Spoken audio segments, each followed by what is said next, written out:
রবিবার সকাল সকাল রথের দড়ি টানতেই মল্লারপুর শিববাড়িতে জমায়েত হয়েছে বহু ভক্ত। উল্লেখ্য, আজ রথযাত্রা উৎসব।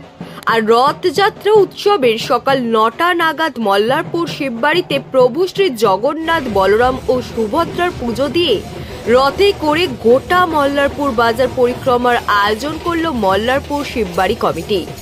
মূলত আজ এই রথযাত্রা উৎসবে বীরভূম জেলার মল্লারপুর থানার অন্তর্গত মল্লারপুর শিববাড়ি থেকে পুরো মল্লারপুর বাজার পরিক্রমা করা হবে এই রথ নিয়ে। আর আজকের এই রথযাত্রা উৎসবে বিভিন্ন রকম হরিনাম সম্প্রদায়ের দল ও বিভিন্ন বাদ্যযন্ত্র নিয়ে রথের সাথে নগর পরিক্রমায় মেতে উঠেছে ওই এলাকার ভক্তরা। আজকের এই অনুষ্ঠানে জমায়েত হয়েছে বিভিন্ন এলাকার বহু ভক্ত।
পাঁচ ৫,৫০০ টাকা, ওটা যদি নর্মাল নিস ৪,০০০।